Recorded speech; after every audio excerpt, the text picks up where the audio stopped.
ಮಸ್ಕಿ ಶ್ರೀಮಠದಲ್ಲಿ ಪೂಜ್ಯರ ದೀಕ್ಷಾ ರಜತ ಮಹೋತ್ಸವ ಹಾಗೂ ಸುಜ್ಞಾನ ಸಂಗಮ ದ್ವಿಶಕ್ತ ಮಹೋತ್ಸವ. ಹೌದು, ಮಸ್ಕಿ ಪಟ್ಟಣದ ಸುಕ್ಷೇತ್ರ ಇರಕಲ್ಲ ಶ್ರೀ ಶಿವಶಕ್ತಿ ಪೀಠದಲ್ಲಿ ಪ್ರತಿ ವರ್ಷದಂತೆ ಈ ವರ್ಷವೂ ಫೆಬ್ರವರಿ 26ರಿಂದ ಮಾರ್ಚ್ 8ನೇ ತಾರೀಕಿನವರೆಗೆ ಕಾರ್ಯಕ್ರಮಗಳು ನೆರವೇರುವು.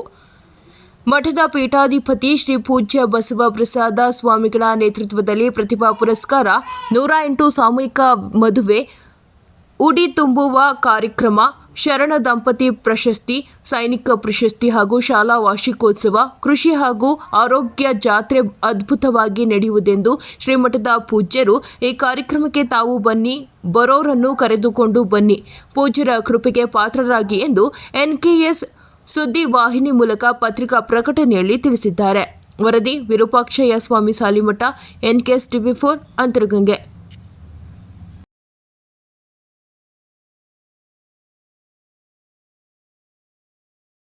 ಎಲ್ರಿಗೂ ನಮಸ್ಕಾರಗಳು. ವಿಚಾರಣೆಪ್ಪ ಅಂದರೆ ರಾಯಚೂರು ಜಿಲ್ಲೆಯ ಮಸ್ಕಿ ತಾಲೂಕಿನ ಜಗದ್ಗುರು ಶಿವಶಕ್ತಿ ಪೀಠ ಸುಕ್ಷೇತ್ರ ಇರಕಲ್ ಮಠದ ಜಾತ್ರಾ ಮಹೋತ್ಸವ, ಪೂಜ್ಯರ ದೀಕ್ಷಾ ರಜತ ಮಹೋತ್ಸವ ಹಾಗೂ ಜ್ಞಾನಾಕ್ಷಿ ಶಾಲೆಯ ದಶಮಾನೋತ್ಸವದ ಅಂಗವಾಗಿ ಇದೇ ಫೆಬ್ರವರಿ 26ನೇ ತಾರೀಕಿಂದ ಮಾರ್ಚ್ 8ನೇ ತಾರೀಕುವರೆಗೂ ವಿವಿಧ ಧಾರ್ಮಿಕ ಕಾರ್ಯಕ್ರಮಗಳು, ಉಚಿತ ಸಾಮೂಹಿಕ ವಿವಾಹಗಳು ಶ್ರೀ ಬಸವಪ್ರಭು ಮಹಾಸ್ವಾಮಿಗಳ ಘನ ಅಧ್ಯಕ್ಷತೆಯಲ್ಲಿ, ಮಾತು ಶ್ರೀ ಶಾರದಾ ಮಾತೆಯವರ ದಿವ್ಯ ನೇತೃತ್ವದಲ್ಲಿ, ನಾಡಿನ ಹರಗುರು ಚರಮೂರ್ತಿಗಳ ಸಾನ್ನಿಧ್ಯದಲ್ಲಿ ಜರುಗಲಿದ್ದು, ಈ ಒಂದು ಕಾರ್ಯಕ್ರಮದಲ್ಲಿ ಜಾತ್ರಾ ಮಹೋತ್ಸವದಲ್ಲಿ ತಾವೆಲ್ಲ ಸಕಲ ಸದ್ಭಕ್ತಾದಿಗಳು ತನು ಮನ ಧನದಿಂದ ಭಾಗವಹಿಸಿ ಪೂಜ್ಯರ ಕೃಪೆಗೆ, ಮಾತೋಶ್ರೀವರ ಕೃಪೆಗೆ ತಾವೆಲ್ಲರೂ ಪಾತ್ರರಾಗಿ.